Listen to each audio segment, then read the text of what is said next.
9 years ago, my father called me the biggest mistake of his life and abandoned me while I was pregnant with nowhere to go.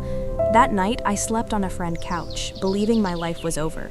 But last week, the security guard at my gated neighborhood called and said 2 people were waiting at the entrance. My parents. The same parents who had thrown me out. My father was holding foreclosure papers and asking if he could stay in my house. My name is Rowan Vale, and this is the story of the night I was abandoned at 18, and the day the people who left me came back with nothing. Chapter 1. The night my father said I was his biggest mistake. I was 30 years old when I finally understood that the night my father called me his biggest mistake was also the night my real life began. Back in 2016, I was 21 and still living in the same house where I had grown up in Raleigh, North Carolina. My father, Caleb Vale, owned a small construction company that had been operating in the area for nearly 30 years. Around town, people respected him as a man who built things that lasted: houses, warehouses, small commercial buildings along the outer roads of the city. He had also built a very clear picture of the future he wanted. That future had always included a son. Instead, he had me. Since I was a kid, my father had raised me as if I were the son he never had. Summers meant construction sites instead of summer camps. I learned how to read blueprints before I learned how to cook. By the time I was 16, I could walk onto one of his job sites and understand what every crew was doing. My father liked to say the Vale family did not raise weak people. I spent most of my childhood trying to prove that I was not weak. Still, it never seemed enough.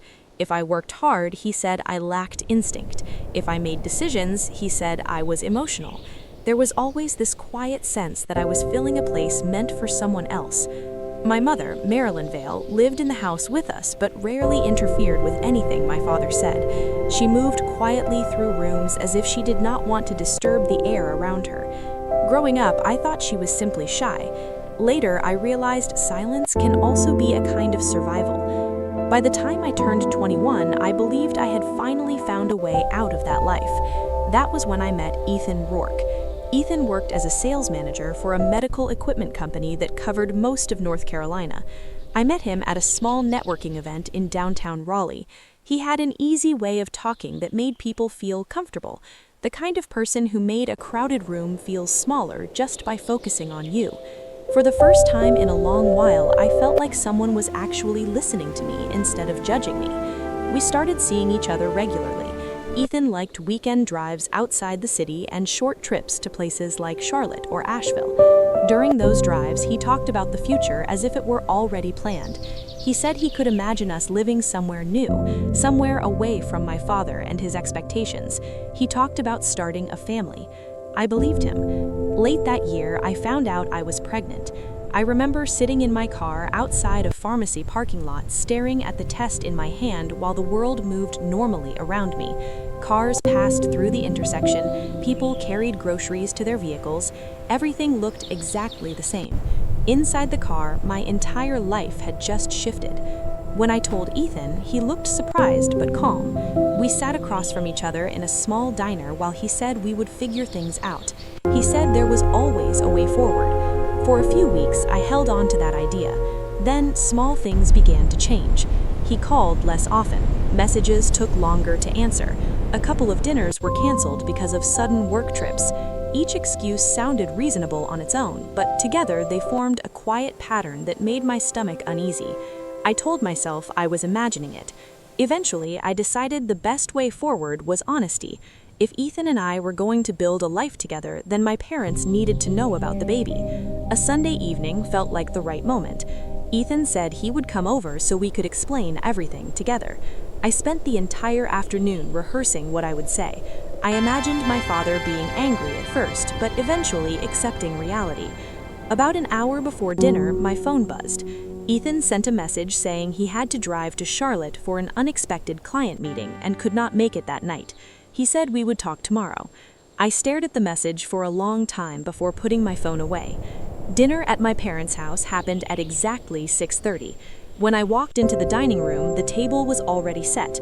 My mother was placing a bowl of vegetables near the center, while my father read something on his tablet at the head of the table. No one asked where Ethan was.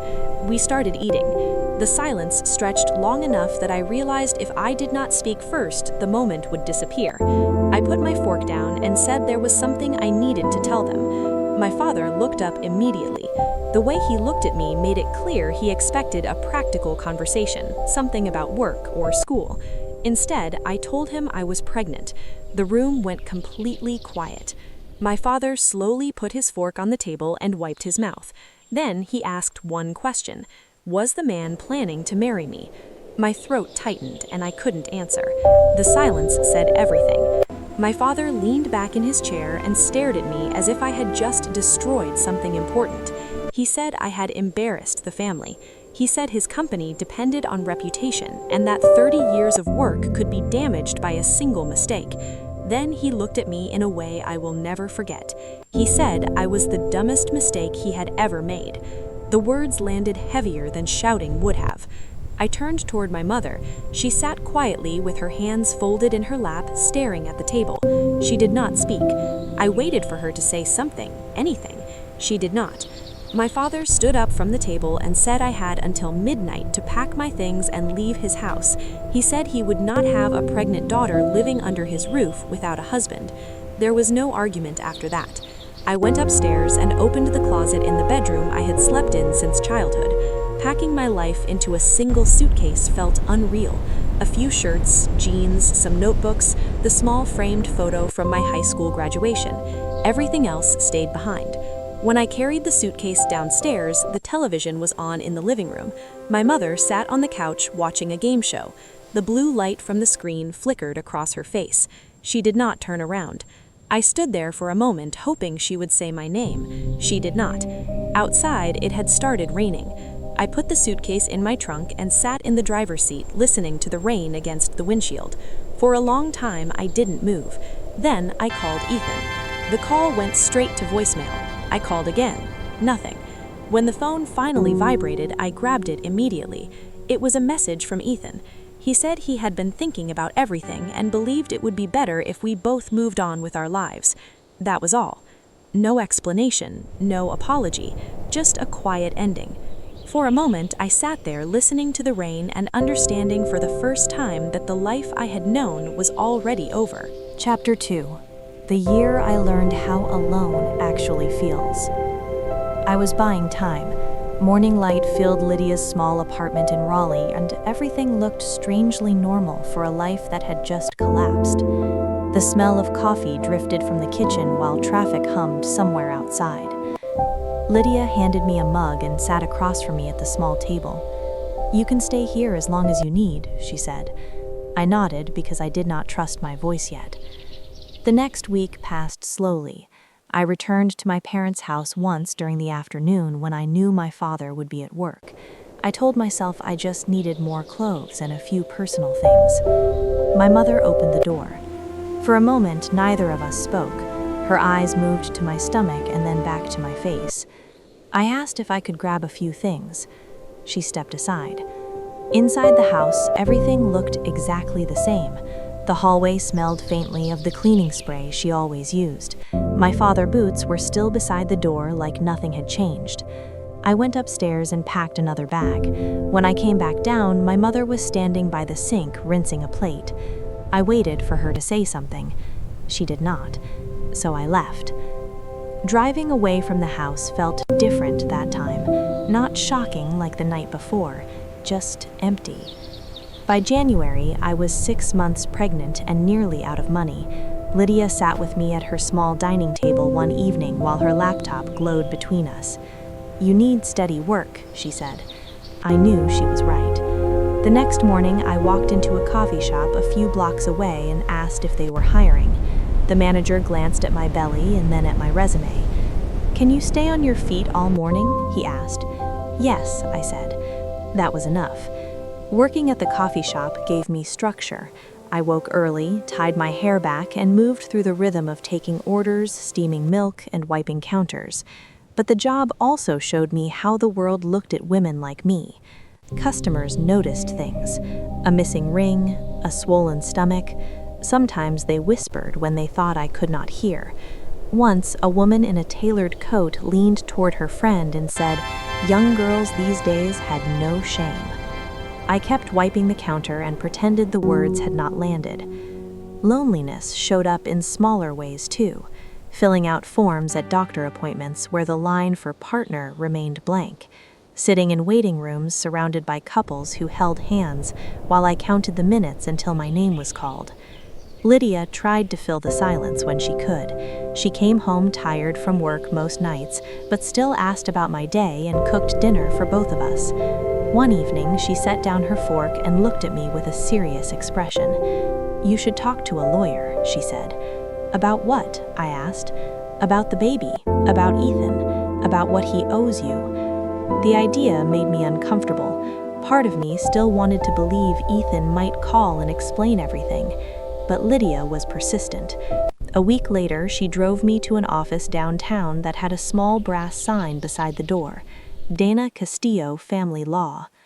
Dana Castillo looked like someone who had heard every version of a broken relationship before. She listened quietly while I explained what had happened with Ethan. When I finished, she folded her hands on the desk. "Once your child is born, you can file for child support," she said. "If he is the father, the court can require him to contribute financially." The word court made my stomach tighten. Dana typed something into her computer and frowned slightly. "He is no longer in North Carolina," she said. I felt my chest tighten. "What do you mean?" "His employment records show a transfer to Tampa, Florida earlier this year. The address listed here is no longer active." I stared at the desk. Dana explained that a case could still be filed, but the process would take longer.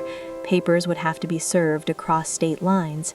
If Ethan decided to fight it, the situation could stretch out for years. Years.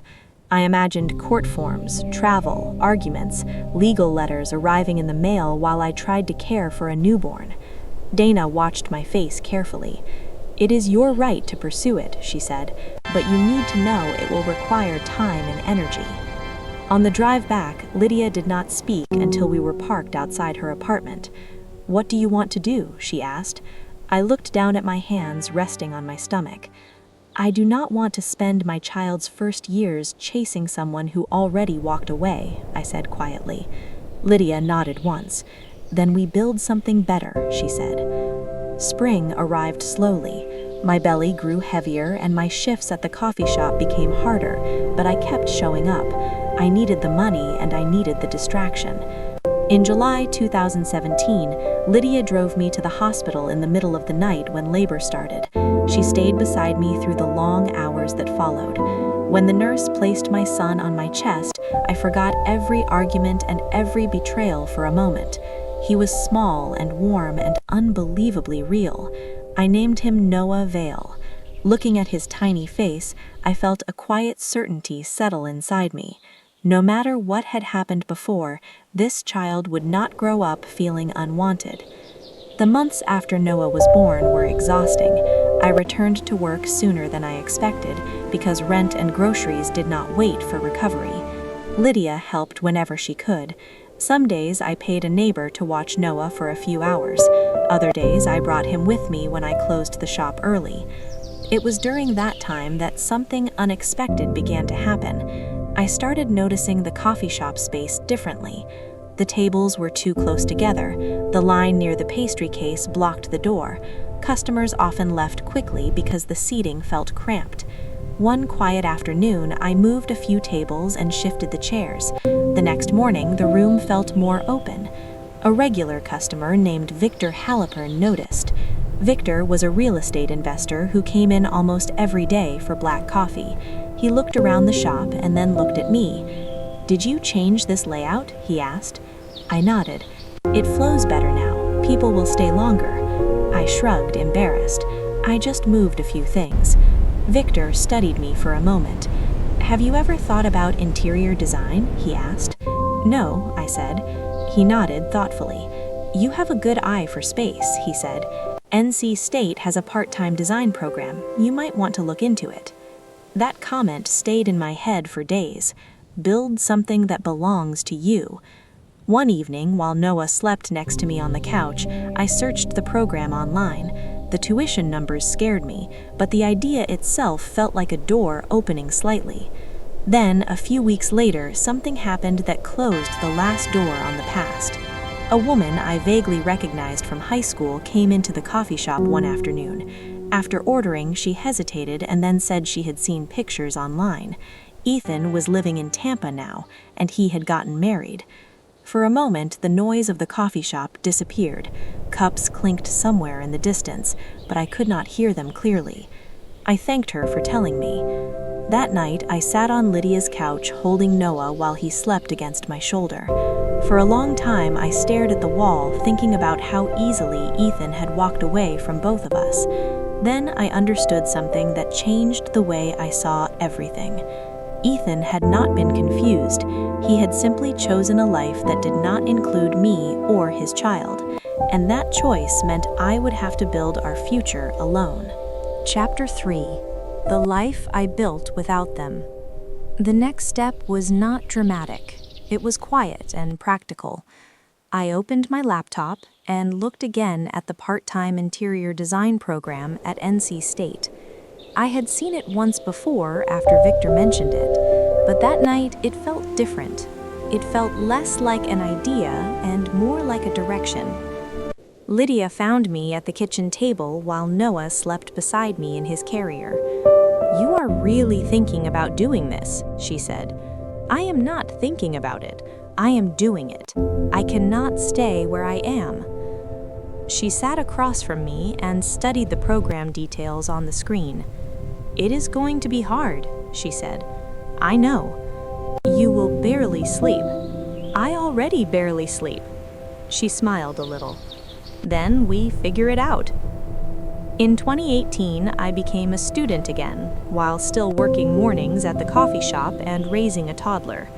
Most of my classes were in the evenings. My days became a routine of motion. Wake up early, feed Noah, drop him with a sitter, work the coffee shop shift, pick him up, attend class, come home, study. Some weeks I slept less than 4 hours a night. My textbooks stayed open on Lydia's couch while Noah played on the floor beside me. Sometimes he would crawl into my lap and slap the keyboard while I tried to finish assignments. "Work," he would say in his tiny voice. I would laugh and kiss the top of his head. "Yes, buddy, work." Victor Halperin remained quietly present in my life. He never treated me like a charity project. Instead, he treated me like someone capable of doing business. One afternoon in early 2019, he waited until the coffee shop rush slowed down before approaching the counter. "Do you have a minute?" he asked. I nodded. He handed me a card with an address on it. "I own a small office suite that needs updating," he said. "Nothing complicated. Flooring, lighting, layout. Bring me a design proposal next week." "I'm still in school," I said. Victor shrugged. "School teaches theory, work teaches reality." That first project felt terrifying. The office was outdated and cramped. I spent nights sketching layouts while Noah slept beside me. When I finally showed Victor my plan, he studied it carefully. "This works," he said. He hired me. The payment was small, but the confidence it gave me was enormous. After that, Victor began referring me to other small projects. A coffee shop that needed better seating, a tiny law office that wanted to feel less like a storage closet, a co-working space that needed warmth instead of cold white walls. Each project taught me something new.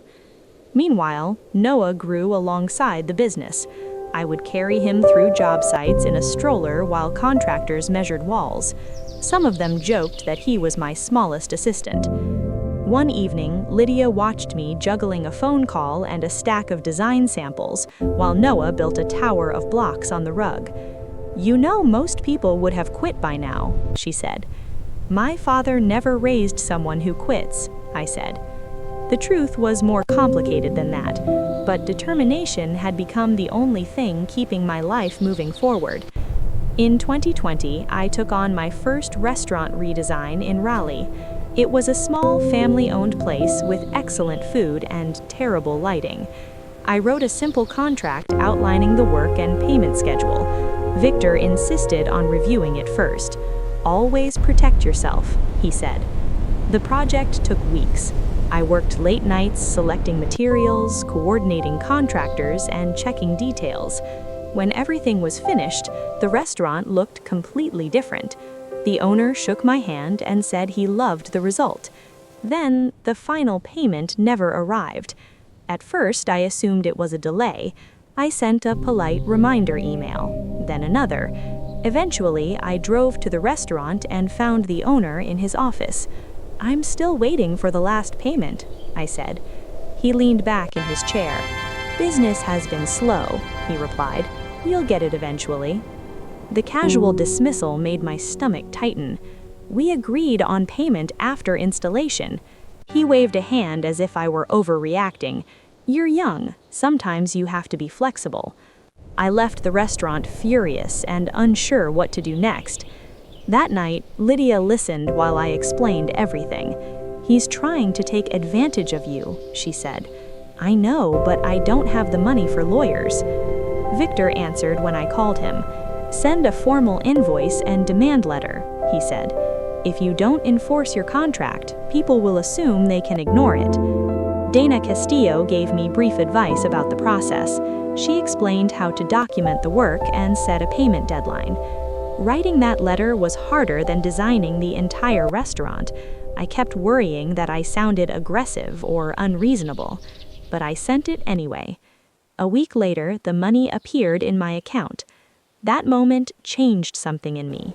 I realized that running a business required more than creativity. It required boundaries and a willingness to defend your work. In 2021, I had enough projects to take a risk.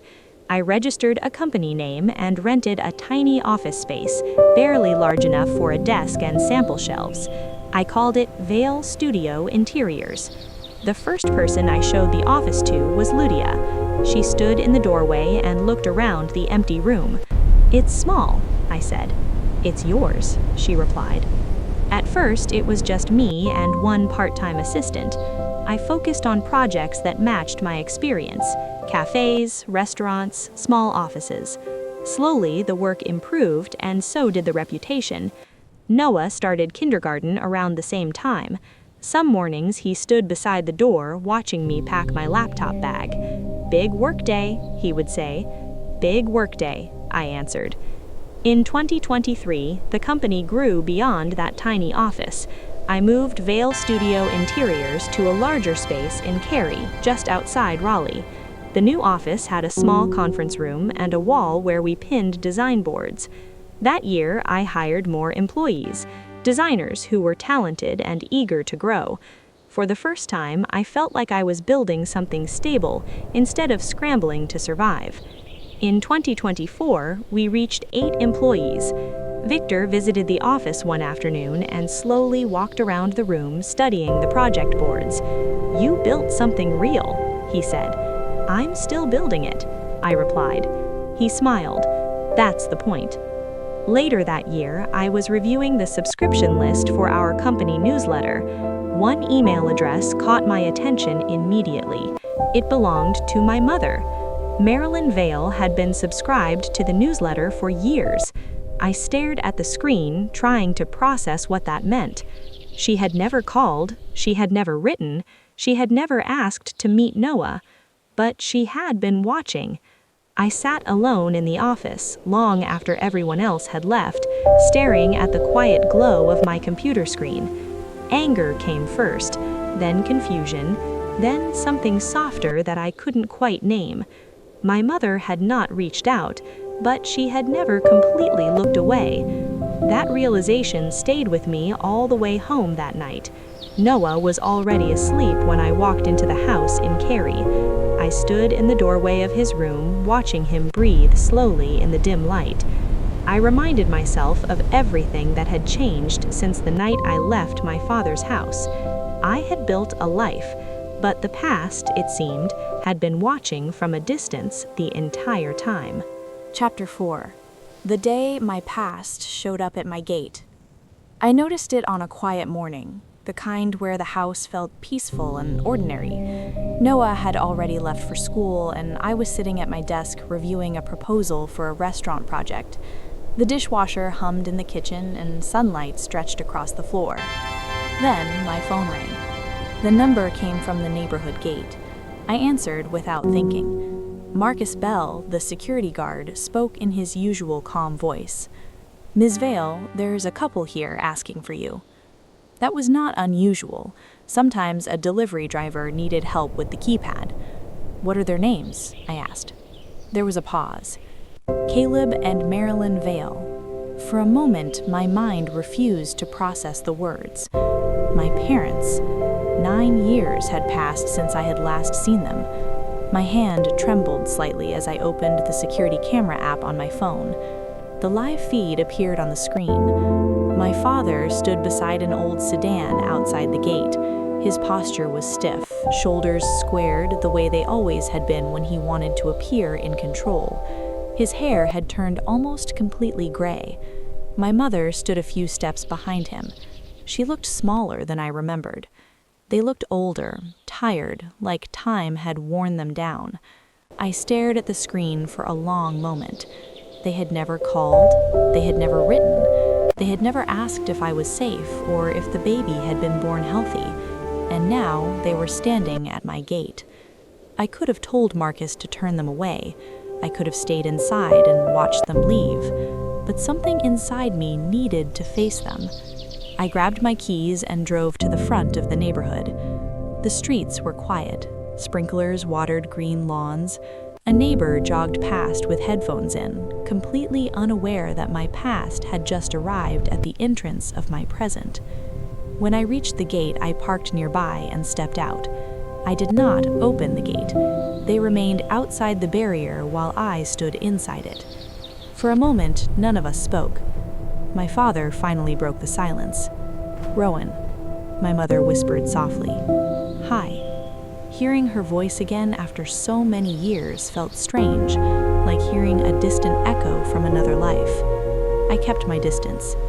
"What do you want?" I asked. My father cleared his throat. "We need to talk."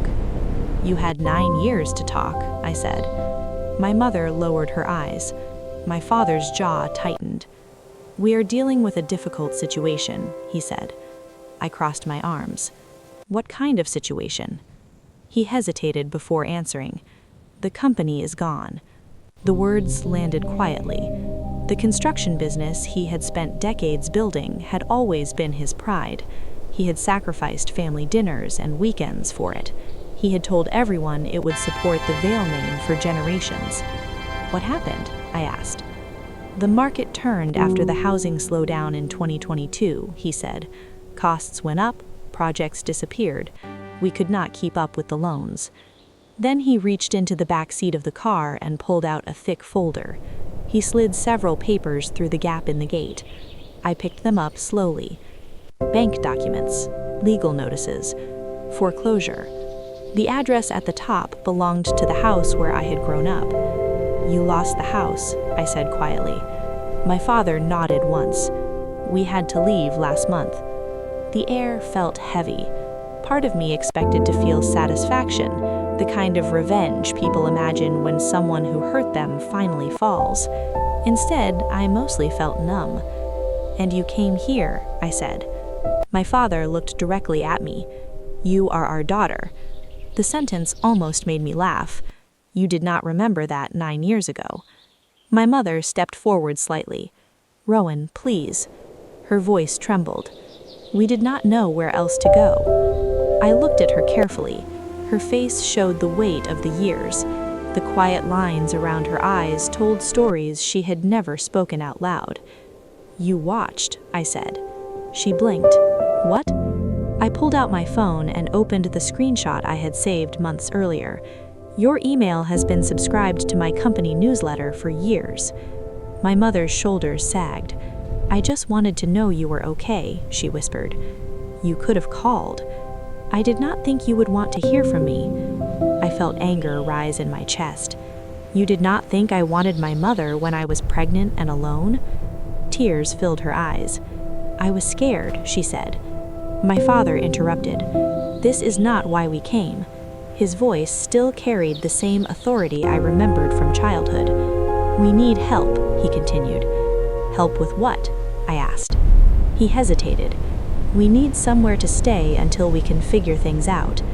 The words sounded strange coming from the man who once believed asking for help was weakness.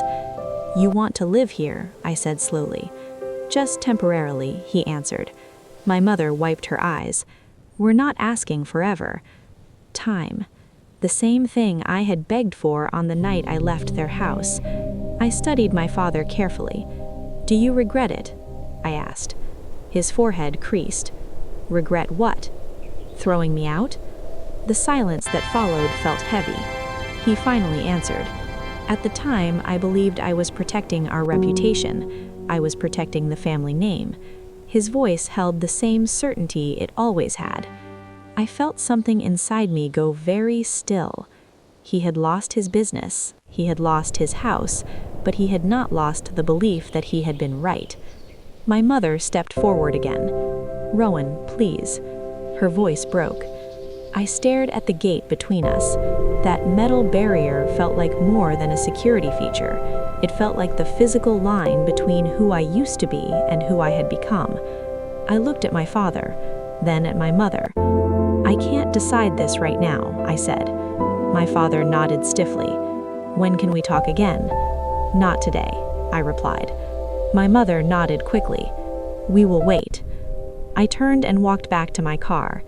In the mirror, I could see them standing beside their old sedan outside the gate, looking smaller than I had ever imagined them. For years, I had believed they were untouchable forces that controlled my life. Now, they were simply two tired people waiting outside a door.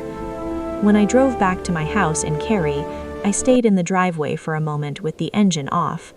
Noah would be home from school soon, and I still did not know what I was going to do about the two people who once told me I was their biggest mistake. Chapter 5. The Only Revenge That Ever Works. For the rest of that afternoon, I moved through the house like someone carrying a weight I could not set down. Noah came home from school and dropped his backpack by the door. He ran straight to the kitchen like he always did, asking what we were having for dinner and telling me about a science project involving magnets and paper clips. I listened and smiled and asked questions, but part of my mind stayed somewhere else, at the gate, with my parents. That night after Noah went to bed, I sat alone at the kitchen table. The house was quiet. Outside the windows, the neighborhood lights glowed softly along the sidewalks. I thought about the girl I had been at 21, the girl standing in the rain with a suitcase, the girl who believed the world had ended because her father said she was his biggest mistake. I realized something while sitting there. I did know what I needed to do. The next morning, I called Marcus at the gate. If Caleb and Marilyn Vale return today, let them in, I said. Tell them to park near the visitor lot. Around 10 o'clock, Marcus called again. They are here. I drove down to the gate slowly. My parents stood beside the same old sedan. They looked even more tired than the day before, like neither of them had slept. I parked and stepped out. This time, I opened the gate, not to invite them inside my life, but to have the conversation somewhere that did not feel like a barrier. We stood near the visitor parking lot. The air was cool and quiet. My father spoke first. Thank you for seeing us again. His voice sounded careful, like he was speaking in a place where he no longer understood the rules. I nodded once. We need to talk about what happened, I said. Neither of them argued. For a moment, none of us spoke. Then I began telling the story that had lived inside me for 9 years. I told them about that night in 2016, about standing in the hallway with my suitcase while my father told me to leave, about the silence from my mother that felt louder than his anger. I described driving away in the rain with nowhere to go. I told them about Lydia opening the door in the middle of the night and letting me sleep on her couch, about working at the coffee shop while pregnant and pretending not to hear people whisper when they noticed there was no ring on my finger. My voice stayed calm, but the memories felt sharp. I told them about Noah being born, about holding him in the hospital and realizing that no matter how scared I was, I had to become stronger. Then I told them about the years after that, about studying design at NC State while raising a toddler, about nights when I slept 3 hours and woke up again to start another shift, about learning how business worked the hard way when people tried not to pay me for my work. I told them about opening Vale Studio Interiors, about the tiny office, about hiring my first employee, about moving the company to Cary. My parents listened without interrupting. My mother was crying quietly by the time I finished. I finally looked directly at my father. "You once told me I was your biggest mistake," I said. He looked older in that moment than I had ever seen him. "I thought I was protecting the family name," he said. "You were protecting your pride," I replied. He did not argue. For the first time since I had known him, my father looked uncertain. "You were right about one thing," he said slowly. "What is that?" "I was wrong to throw you out." The words hung in the air. They were not dramatic, they were not poetic, but they were the closest thing to an apology I had ever heard from him. My mother wiped her face with a trembling hand. "I should have stopped him," she whispered. "I should have said something that night." "Why didn't you?" She looked down at the pavement. "Because I was afraid," she said. "I had spent so many years living inside his decisions that I forgot how to make my own." I believed her. That did not erase the pain, but it explained the silence. My father cleared his throat. "Rowan," he said quietly, "we have nowhere else to go." There it was, the real reason they had come. He continued speaking. "We are trying to find an apartment, but everything requires deposits and references. We just need a place to stay for a little while." My mother looked at me with red eyes. "Just until we get back on our feet." I stood there for a long moment without answering. 9 years ago, I had begged them for time. Now they were asking the same thing from me. I looked toward the houses inside the neighborhood, toward the street where Noah rode his bike in the afternoons, toward the life I had built piece by piece. Finally, I spoke. "I am willing to help you." Relief flashed across my mother's face. "But you will not live with me," I continued. My father frowned slightly. "Why not?" "Because this house is Noah's home. It's the one place in the world where he never has to feel unwanted." Neither of them responded. I took a breath. "I will help you find a short-term rental. I will cover the first few months if necessary, but everything will go through my lawyer." My father looked surprised. "Your lawyer?" "Yes. Dana Castillo will handle the arrangement. The payments will be temporary and documented. I am willing to help, but there will be boundaries." My father opened his mouth like he might argue. Then he closed it again. My mother nodded slowly. "Thank you," she whispered. I watched them for a moment. Helping them did not erase what had happened. It did not rewrite the past, but it allowed me to choose who I wanted to be. A few minutes later, they walked back to their car. My father paused before getting inside. "You built something impressive," he said. I did not answer, because the truth was I had not built it for him. They drove away slowly down the road outside the gate. I stood there for a while watching until the car disappeared around the corner. When I returned home, Noah was sitting on the front steps with a basketball. "Where did you go, Mom?" he asked. "Just taking care of something," I said. He bounced the ball once and smiled. "Want to play?" I nodded. We spent the next half hour shooting baskets in the driveway. Noah laughed every time he made a lucky shot. At one point, he looked up at me and said something simple. "You're the best mom." I felt my chest tighten. That night, after Noah went to bed, I stood on the back porch and looked out at the quiet neighborhood. 9 years ago, my father's words felt like the end of my life. Now, I understood something different. That night had not destroyed my future. It had forced me to build one strong enough to survive without anyone's approval. And maybe that was the only kind of revenge that ever truly worked.